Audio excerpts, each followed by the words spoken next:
Hey everybody, Rob Williams, Generation X-Wing Podcast, Outer Rim Rookie. Just got back from a vacation with my son Scott. We went to Parksville, we went to Victoria out in Vancouver Island. It was a tremendous amount of fun for both of us. Great long-lasting memories, mini golf, bowling, pizza, Quasar Arcade, toy stores, bookstores, collectibles stores. Oh, we just did a whole bunch of stuff. Trip I'll never forget. Before going on the trip though, I had a focus of one thing I had to do. I had to visit a store in Coombs called the Cozy Corner Bookstore. Now, if you don't know Coombs, you probably recognize this symbol right here. It is the goats on a roof symbol. This is the place, it's like a roadside attraction just outside of Parksville, where people go to look at a goat on a roof. There's quite a few of them actually. It's quite the place. But one of my favorite things about Coombs is this bookstore. It is a giant store just filled with books. There are books on the shelves, 8 feet high. There are books on the ground. They're piled up to your hip. They also have this nice little corner nook where it's all comic books of Marvel, DC, and other independent stuff. Books from the 70s and the 80s and current. It's just great. One book is $2, but you can get 3 for $5. And it's a comic book lover's dream just to go through all these books and just see if you can find something that you're looking for. And that's the store I was focused on most of all, because I am a huge Amazing Man fan. Now, you probably don't know who I'm talking about. I seem to have this love for characters that nobody knows, like Reese or Mr. Miracle's somewhat known. Nunn, well, he's somewhat known, but Amazing Man, he is so unknown, but he's one of my favorite superhero characters, so much that I have him hanging in my classroom right now, and he's just a lovable character. Well, let's go into a little bit of information about who is Amazing Man.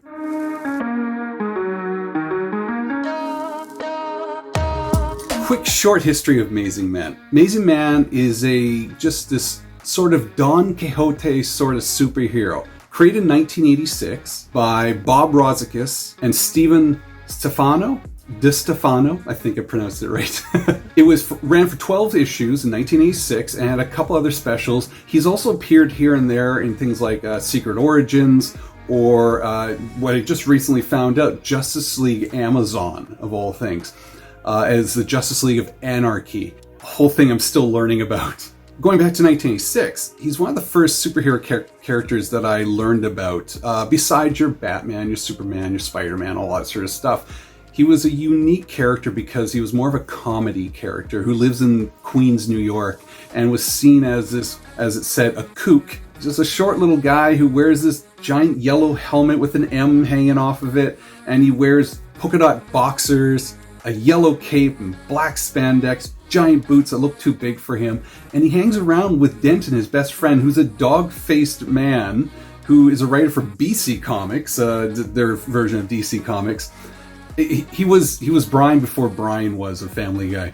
He's just weird and strange, but he's got so much heart and so much, kindness to him, which kind of relates to that Don Quixote fascination that I have of this knight who isn't really a knight, this superhero that's not really a superhero.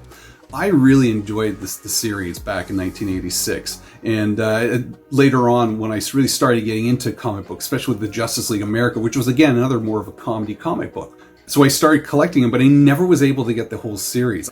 I do have issue number 1, I do have issue number 12. Issue number 12, by the way, art was done by Frank Miller of Dark Knight because he loved the character so much, so he did the art of it. In fact, I got it hanging in my closet right here. Hang on, I'll show you. It's literally on my wall right now. Issue number 1, issue number 12. And there goes the laundry. Justice League, Mr. Miracle number 1. These are the few ones I actually have hanging. Laundry's almost done, hang on. Anyways, I've been trying to collect Amazing Man issues for quite a while now, but they're so hard to find. I go to comic conventions, I go to other sort of fan expos, and it's never in the long boxes because it's a $1 comic for most people, and that's where I find it, in the $1 boxes. I don't care about the conditions so much as long as I can read it and collect it. Here are some of the issues that I have already. He also made an appearance in Batman Brave and the Bold as well. I really enjoyed, but I really didn't enjoy at the same time. It's kind of weird because he was made off to be like this Jerry Lewis, kind of a mix between Jerry Lewis and Woody Allen, just taking care of a cat. I think it's based on this issue right here. But it was nice to see some exposure. But he's a character that nobody knows, and I think that's why I kind of like him. He's an unknown who just does good for people because it is good. Going back to the purpose of this video, I went to Coombs to check out the Cozy Corner bookstore. I thought I'd share a little bit of the adventure of going through this bookstore because it is something you really have to check out. Go enjoy the goats on our roof, go enjoy the donuts and all the other weird kitschy stuff that's in Coombs, but you gotta go to the Cozy Corner bookstore. So let's rewind and check out how the trip went.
There's one.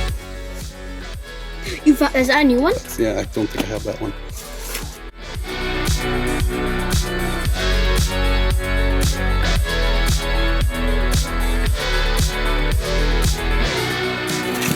This book right... Oh, there's another Amazing Man. But I have that one. I have two of those.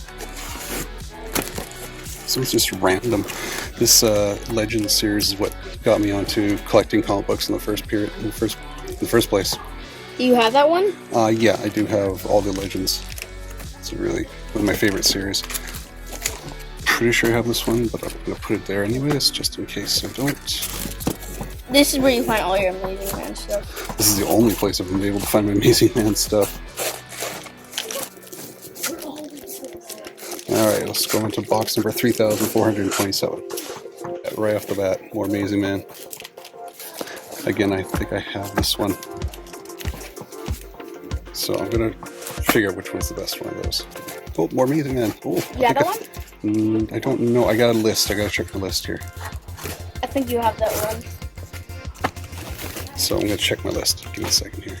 Oh, you know what? I think they put it in under Amazing Man instead of Amazing Man. Yeah, because it's under A. Oh, okay. That's interesting. That makes sense now. I have to look under A as well as M.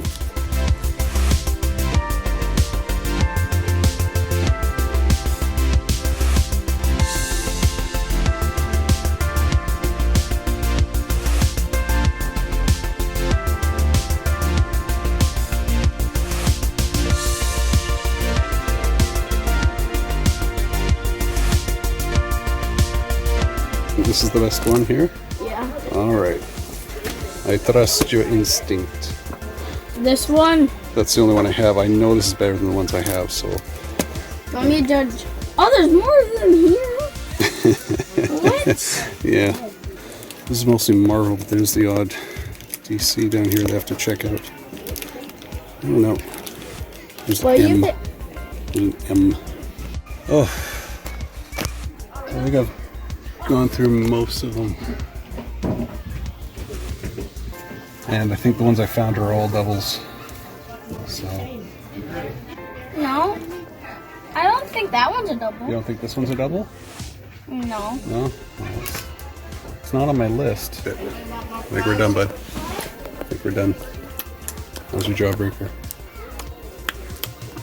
Yummy. That good.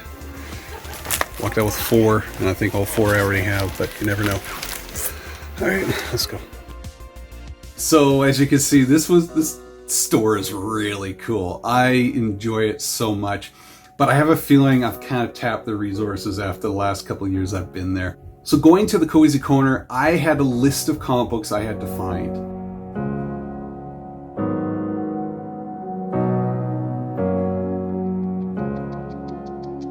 And as you can see, I was able to find a couple issues, but I soon discovered after looking at the list, they are doubles. But I got them anyways, just in case somebody would be willing to trade with it. There is a Facebook site of Amazing Man out there, so that I might reach out to see if anybody wants to trade issues. So I was able to find issue number 5, Writer's Block. Issue number 7, this is one of the most common issues I find. It's the Oktoberfest issue. Issue number 8, Catastrophe. And issue number 9, I think that's a cute little cover, but the hands up. Out of luck, but still a lot of fun, just going through all the other magazines. I did find some other things in Parksville while we're at it. First of all, I have to show you this is a comic book that was given to me for free by Hotel Z. You go to Hotel Z, they usually stick a free comic book in your room, and sometimes kind of neat to what you find. This is a more modern one here, Superman, but one time they gave me a Micronauts from the 70s comic book, which was really cool. They're not in great condition, because I think in some of them even paste their Hotel Z sticker on it, but it is still kind of cool to get a little comic book in Hotel Z. I love that place. I did find this though. This was in Van Isle Collectibles in Parksville. We drove by and we just thought we'd give it a shot, and they had a whole comic book selection. My son was looking for Magic cards. I was looking for comic books. And this is the first modern appearance of Black Adam. I bought it for $35. I thought it'd be a bit of an investment. It's not in great condition, maybe a 7.5. I'm pushing it. I did want to invest in it a little bit because Black Adam is coming up, the movie, and it is The Rock. And first appearances, like I can't get the first appearance of Black Adam from 1945, but the first modern appearance, that might have something. So I thought I'd check it out. I thought I'd take a chance on it and collect that one. And I also found this at Curious Comics. I love Curious Comics. There's this little corner in Victoria where there's Curious Comics, this comic book store. I just can't remember the name of it right now. It's just 2 doors down. And then Cherry Bomb Toys, which is just across the street. This little corner here is great for nerd collections. I was able to find this though. They Live Reaction action figure. I love this figure. I mean, it's just like, collect them all. Yes, sir. Obey. Okay. It's just a very cool action figure. We did a podcast on They Live, and when Steve mentioned that they had this action figure, I had to get it. It was a bit pricey in my books. I think it was like $25, but it's not really worth it. But I don't collect a lot of action figures, but this one has a bit of this kind of speaks to action figure collecting to me. Just buy, obey, collect them all. You have to do this. This is the perfect case for an action figure. And that's about it. So I hope you enjoyed this quick little look back at collecting. Tomorrow, I think I'm going to go to some more comic book stores and just go through their dollar boxes and see what I can find. I'm very curious to see if anybody knows who Amazing Man is. Let me know if you're interested in seeing like Amazing Man series and diving deeper into the superhero, because I've always wanted to do Amazing Man's comic book series. 1 episode, 1 issue, and just kind of go through issue by issue of the Amazing Man 12-issue series, and it's specials as well. Not a lot of people know about it, but maybe I can educate them on this lovely little character and gain some interest in bringing him back. Who knows? Hope you enjoyed this episode. Like, subscribe, help the channel grow. Thanks for helping me get to 200. I got to replace that somehow. I got to figure out a way. But thank you so much, and we will talk to you later. Bye.